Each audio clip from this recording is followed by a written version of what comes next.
the back of the ring light. From where? Hello, my name is Cece. Good no. Good morning, good evening, good afternoon, good night. My name is Cece. Welcome to my world. So what's it about? Let's talk about walking down about. So basically, this guy is a police officer. He's a police officer and he gets shot. Right? Then he goes to hospital, and then when he wakes up in hospital, nobody's there. So he gets out of his hospital bed and goes looking around, and he sees this big sign that says "The dead keep out." And there's all these like zombie arms coming out of it. So he obviously goes the other way. And then he goes out to the world, and everything is changed, and most people are zombies. Well, he doesn't know because he's just woken up, so he's just like, what's going on? He's keeping the calendar in his cover. So then he goes on a quest looking for his family because he goes to his house and his house is empty, but he knows that they're alive because they've taken all the photos. So that's What if the zombies were just sentimental?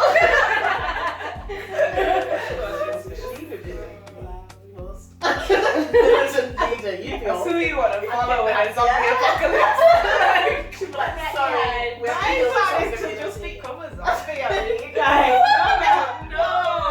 We need you. You can't just suckers. What's the point in surviving? There's no point in Because we might be able to overthrow the zombies at one point. Yeah. And then what? We'll just have to kill you off. And then I'll die anyway. Yeah, but you'll die and then you won't be a zombie peacefully in the ground. Zombies have to walk around forever. What if, as a zombie, looking for food. all you had was the soundtrack on your mind playing of when you were a human? And that's all, and you just really sad. What if they just became really great? And it's like, the funny thing is, I'm actually great as a zombie.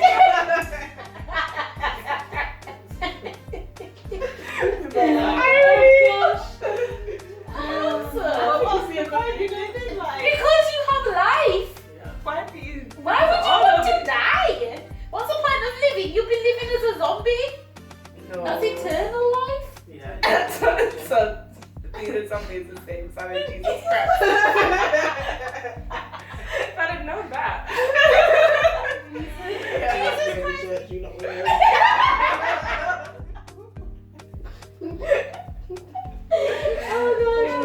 Turned into a diamond when you die. Really? How do they do that They though? cremate you, they take your ashes and then they just put them under a lot of pressure because you're just carbon. And then you become a diamond. Just get a big massive hook. No, it's more painful. But I was thinking about it today, and I was thinking, if my husband, who's not gonna die in the name of Jesus, but if he went, would I turn him into a diamond? Then I was like, it's a bit selfish, isn't it? Because only I can wear it, and then nobody else would be able to go. Well, can't you just use part of it? Do you know people use? Oh wait. People separate the ashes. So I mean, I saw it, I was like, you get a leg, you get a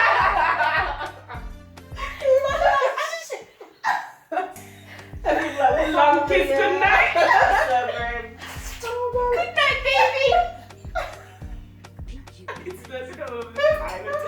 Your destiny. How much do you get reduced to as a when you cremate? Like it's this big diamond. You could do that. Yeah, it is. Yeah. Do that. I'm guessing it probably takes a lot of ashes to make one diamond. Yeah, it does. This is what I'm saying. We're not. So it might not even be. It's gonna be like a tiny thing, but you can get turned into a tree though. That'd be cool. Yes, but I was gonna plant a tree. Have you ever thought, so what do you think about doing a tree? Would you do a tree now? Yeah, I would still do a tree, but I don't know where I would put the tree. I wonder if you can just put trees in parks. You can do, know. and you can have a plaque on the, or like a bench. You know, some people get a bench. Yeah. I think you have to ask to put a bench in. I don't think you can just put a bench You can have. You have to ask to put- But actually, I was thinking about just sneaking a tree in. people would actually know, like, Yeah. if you Ground put a tree. people at cemetery. Yeah, but why they not just think somebody else? Not in a cemetery. Not in a park. Like, but there's grounds in cemeteries. People dedicate benches in cemeteries. And stuff. If you did it in like Roundhay Park or something. Yeah, that's what I meant. Where's the forest already? Yeah. So the legalities, is that even the word? Of burying someone in the park. No. Burying someone in the park. Very illegal. That's not very illegal. What is something? Yesterday I just shot. And I asked her it. And she goes, oh, great. I thought you were going to ask me to hide a body. And I was like, Yes, that's what I do now. why would you be so relaxed about that? Something ask me. Sometimes she's goes down. You need somebody to back you. How many times have you hidden a body? Never mind. Just so you know, I will help you plant a tree any day. It's not no code. Does it happen every time you bury someone, like a tree group? It might happen. Solve murders like Oh, do you But tree then like you wouldn't know which tree is which or who the tree belonged to. unless it grew up. it'd have you do that, innit? Yeah. You just have to cut it open. Oh, but I wonder It's if. It's always who died. That's right. And the fact that they died. Well, this is why you would then need tree police. What about people who would legitimately die and were planted? Could have. Slash buried. When people murder people, they don't announce it. So we wouldn't know anyway. If you are legitimately dying, okay, and then you plant the tree as part of your So funeral. if you get murdered and your tree just gets ripped down because you No, the trees that are legitimate will be recording. So if you just have these random trees springing up everywhere, You'll know it's a then you'll know it's a murder. And then what? Because the other way you Then know you'll know it's a murder. That's the important the thing. other way you know it's What a murder. The other way you know it's a murder is that the person is killed. No, but they've been buried, so we don't know they're there, except for the tree popping Oh, up. that makes more sense. Oh my When God! Wait.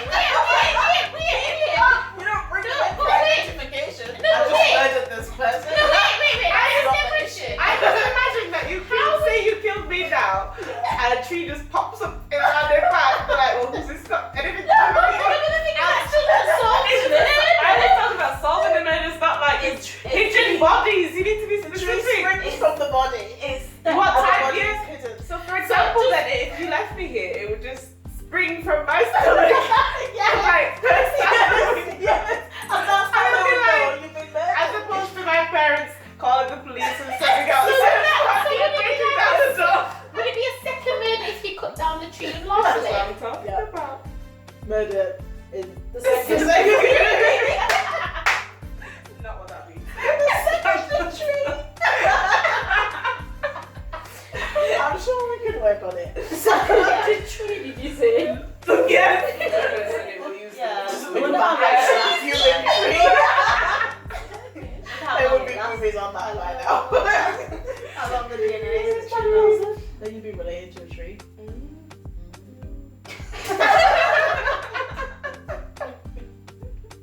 Have you met my cousin?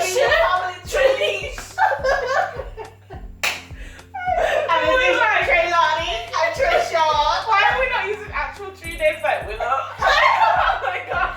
Fine. These are not trees. These are plants. Not trees. Not oak. Evergreen. What's wrong with you people? Maple. Connie. Pine. Yeah. There we go. There we go. Oh Connor. dear. So what would you prefer, being a tree or a diamond if you died? I think a tree. A tree. I think a tree. I think a diamond. Like you could lose a diamond, you could drop it down the sink. You're like ah. Oh, Well, done. But when you say diamond, does that mean my whole body would be just one diamond and one tree? I feel like we need to Google this. I want to be. You can be made into I other think it diamonds. takes a lot of ashes. Exactly. It's like I think if you end up with some real small diamonds, like you can barely see. I prefer to be a tree because then at least everybody can take a leaf. Yeah. Ooh, okay. I love Okay. it. Everybody. Tagline. Yeah. Oh, yeah. I like that. Everybody gets. You get a tree. You get a leaf. You get a leaf. It's.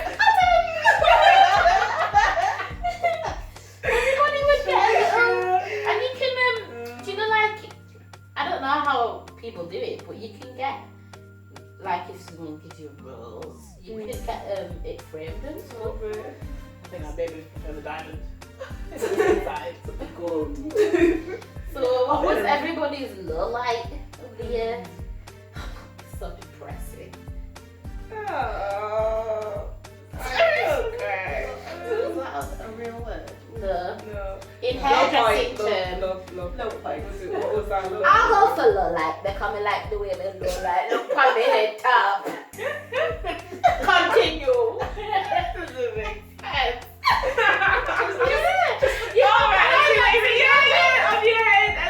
I see. No. Because What was your low point? Oh gosh. Death. When I died, that was the worst thing of my life. Not just the year, but of my life. oh dear. It was awful. I was talking about the whole weekend because we was trying to do how we was the. It was like trying to play. You know, I was trying to like, work out what happened. the whole Like, weekend because I was just like, what actually happened again? Like, I couldn't remember. Like everything was just a big massive blur.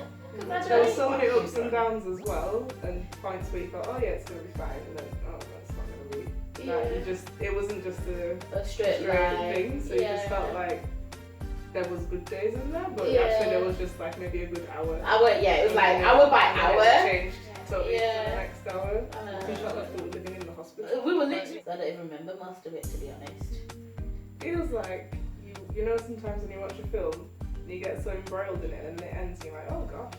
Got really immersed in that world. It feels like we were forced to watch a really awful film, Yeah. and then we were just like, okay, it's over now. But Yeah. It's it's just not. Yeah. You just can't connect to what happened, even though we were there. Yeah. Or for me, anyway, it's like I can't connect to what happened, Yeah. even though Yeah. physically present. I felt so weird because like I'm so used to seeing our parents' friends dying. Yeah. That it was really weird this time that it was like one of us. Yeah. I've never been through anything like that before. For our generation, I was Generation. like, Yeah. So I think usually when it's like relatives and stuff, and you go to the hospital, you're just there really. Yeah. Like your parents are giving the support and Yeah. doing the prayers and doing all this different stuff and you could be in the and making decisions and saying, oh, we'll go and get food now and oh, we should pray now and that kind of Yeah. stuff. And I think it hit me when there was one point when I think it was maybe like the second time that you cried, and your mum was just like, you girls going there, and I was like, why me? I'm too young to go. I'm like, all of 27, no adults are gonna come in with us. Yeah. And that, I think that's when you realise like, oh gosh, this is us, this is happening to us. Like, Yeah. I don't because I don't remember that. I genuinely don't remember a lot of the weekend. So how did it like affect you? Like how do you feel like how do you feel like it's affected me? Do you feel like I've changed, or do you feel like I'm I think on the surface you're still the same, but I think it's definitely had like a shift in, I don't know how to say who you are as a person, but just like, I think as your friend, we can see there is something missing or shifted inside of you. yeah. Yeah, and I think it's weird as well because because I think if it happened somewhere else and then we came back and we were like, Cheryl's different, but because we were there and we kind of know what happened, you kind of like, when he died, it's like, Yeah. I got it. Yeah, some of you kind of like went away with him. And, Yeah. Yeah, and it's sad. I think you don't really come to terms with that. Like I genuinely feel like that as well. Like when he died, he took part of me with him. When I move on, I'll grow that part back for someone else. Does that make sense? See what you mean? So it's like I think make us who we are, don't they? Yeah. When I'm with you guys, I am who I am with you because you know so much about me. Like, Yeah. we've been through so much together in life that who I am to you, it's like I almost look at you and I'm reflected in you. Yeah. So then if you die, that I don't see that bit anymore. Yeah. And it's like this thing of, okay, a part of me is gone because Can't really reflect. Yeah. It's more of a drastic change than a gradual change. It's just, Yeah. it happened overnight. Literally. You didn't have a choice to say, actually, I want want to to distance choose, yeah. myself from that person. Yeah. This relationship is not good for Working. me. Yeah. Or I'm breaking up. Any with of you. those other reasons that you would normally have at this age, that doesn't happen just now. I had no It's just choice. now. There was Yeah. just no choice to do it. Yeah. That's crazy. And I remember thinking, I don't feel ready for this, meaning I don't feel ready to support you Yeah. in this. Yeah. But then I'm thinking, imagine how you must feel, because like, no way you could be ready for that. No. I don't think anyone's ready for You never. death. No. Like You always think it'll happen to someone else, really. yeah, I think especially when you're young, because you think you've got the rest of your life. life Yeah. to live. Yeah. And even he did. He was always like, I'm gonna live till I'm 150. But even the night when he left to go to the gym, he was joking about, oh, I'm gonna be old. Like, can you imagine me with my grandkids and stuff? And I was just like, oh, shut up and go. Like, that was just my thingy. And it wasn't even like we even said bye properly. Like, he literally took the bubble up my hair, like, thanks for that or something. Put it in his hair and walked out the door. So it wasn't even like, because I was like, oh, I'll see you later. Like, what made you more conscious of life? yeah, very, very, very so. And I think even more so because obviously my grandma died as well in the same year. So I'm just like, wow, this is a lot to take in. I feel like I have to kind of rein myself back. Because I can over process things and overthink, and then I'm like, oh my gosh, I'm gonna die, and I've got so and so is gonna kill me if I don't sort it out. And I'm just like, no, calm down. It's a cold. You've got a little cough, and you'll be fine in 2 days. Stop being such a hypochondriac. You won't die. So yeah, So it does. I think because it was an aneurysm and it's so sudden, you can't predict it. Yeah, because the thing is, he never complained of headaches. That's the thing. Like, say if he ran for the bus or ran somewhere, he'd get this over thumping like feeling in his head, and he'd be like, "Oh, it's nothing. I just need to not run while I'm trying to stop smoking." I was like, "What?" And I always used to be like, "Don't you think you should just get that checked out just in case?" And he was like, "Nah." But it wasn't so much of a headache, and I think it was only on the day when it happened that's when he started getting the major pains and. Because even the day when I came home from work that day, he was just asleep on the sofa. I was like, are you alright? And he was like, yeah, I'm just tired, my head's just hurting me. And I was like, alright, just thinking it's a headache. Yeah. And then he got up, got ready to go to the gym. So it's like, I was just like, oh, well, his head must be feeling better. So the whole thing is just, this whole last year has been a blur. So not at the time when we were at the hospital, I was really surprised because I'd go in there each day thinking you're going to be like on the floor, but you'd be like, so I've done this and I've called these people and I've done this and this person that we can't stand has come, but I'm just going to keep going. And I'd be like, are you obviously not okay? I don't understand because you were just like powering through everything. So I think in that situation I was more worried for how it was affecting other people. I wasn't even concentrating on how it was going to affect me. I was like, I can deal with this afterwards. Let me just get everything out of the way, everybody else out of the way. Let's deal with everybody else's emotions and feelings and thoughts, and then I can go home and deal with myself. Was that easier for you? I think just naturally, that's just how I did it. I just naturally was like, everybody else needs to be taken care of. I think that's just my nature. I think of others before myself.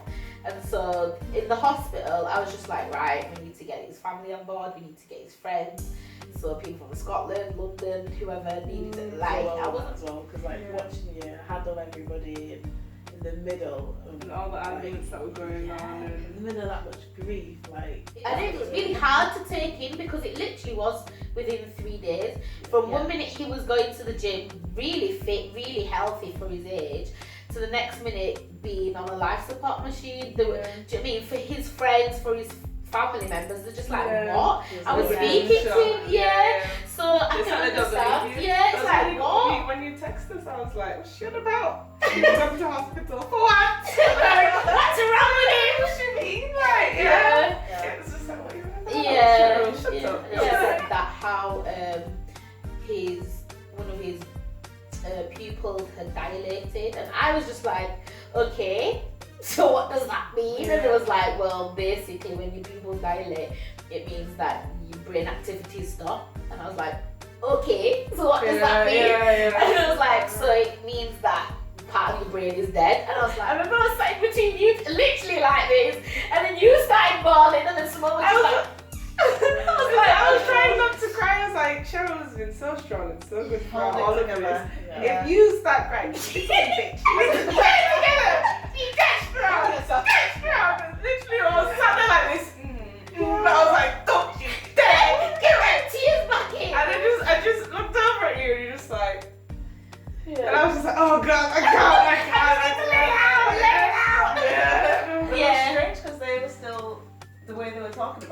they were still quite optimistic. That Yeah, this is a thing. Yeah. I And was that's like, what set you up. yeah. And it's weird as a friend because you want him to be like, obviously you want to say everything's going to be okay. Yeah. And you want it to be true. But then you're worried that with it looking so bad, if it's not okay, is it going to take you from like these expectations to here? Yeah. And you're like, well, do we say Yeah. prepare yourself? That Yeah. sounds really negative, and then there's nothing that you can. But I feel like it was really weird because I think from the start, my mum just knew. Like, she just, it's like she just had an instinct. She was like, this is not good. So even though I didn't realise it, she was actually preparing me for the worst anyway. So even though like the doctors were really optimistic or they sounded a lot of like really optimistic about the whole situation, I feel like my mum was preparing me for the worst without actually saying, actually, don't get too excited, don't get your hopes up. I don't know, she just had a way. I don't know what you mean actually when I look back and think about how she was. She was like, what's the word? Not commiserative, but like consolatory. Yeah, like she's like she was like attitude demeanor and everything. Without it being like said. I remember being just really grateful that some of like the older, like our mums and stuff were there. Just looked up and there were all these women and it was like, all these strong women. How they do things because like they're so used to it. Being around people who are grieving and helping people grieve. Like and I was like, wow, you know, it was such ease. Like let's learn from you. This is us, isn't it? Yeah, because it's funny because they come in and they're like self-shop and they'll just take up space. Like, I know, they're like, right, let's get these out. Tissues, oranges. This is the only one in the hospital. This one over here is talking about how she can't stand the manager and this and that. These are just really like mundane things. But then you find solace in like being able to have a break from what's going on and having like normal life. It's like, I'm really sorry you lost everything you like that. Bag.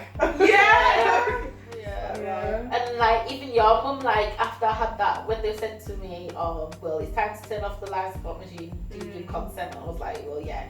And then there was like, do you want to say bye or do you want to watch everything? And I remember walking out of the room and just having this massive breakdown. I think people on the lower floor of the hospital probably could hear me because I was just bellowing, and I don't know where it came from. It came from like my toes, and I was just like, it came from the very depths. It came from the depths. It's like the ox. What is that? It came from the depths of my soul, and I was just like, no! I couldn't get it out loud or fast or hard enough that I just didn't want this to happen, and I didn't want to be in this situation to the point where my legs even gave in on me. And I was from your experience. For our experience, Cheryl was like, okay. And there's about like 30 people in the foyer or the waiting room. And so you walk in now and so like people are like good and you walk on your side and then you just see Cheryl just sink down and this horrible wail just like comes out and you're like, I can't cope with this. I actually can't cope. It's like watching someone be hit by a car or something. Oh god. Like, all I felt is that I needed to get this sound out of me. Running away. Yeah, it's like I didn't want to go in.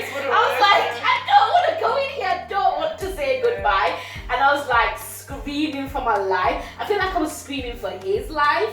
I was just like, no, this is not happening. Not today. Can we reschedule for tomorrow because I can't handle it right now. And then I remember my poor auntie was like, oh gosh. She was like shouting at the guys, come on, help. Literally, one of his friends had to come and literally was like, oh, okay, come on, let's go. So then I went back and then your mum was just like, Cheryl, stop it, look at me. And I was like, good at that, she's like, calm down. Do you want to still go? I was like, yeah. She was like, well, you need to stop, calm down, and just breathe. And I was like, and then she's like, right. And when I say these are my girls, these are some of the closest friends I have. We're so close, we're more like sisters, and I wouldn't be who I am without them today. They've helped me so much, and I don't think they understand how special they are to me. Like literally, Cece wouldn't be anything without my girls. And they have literally carried me through the last year, and each and every one of them are special to me and have a place in my heart. And Girls. So I love you, girls. I'll see you soon.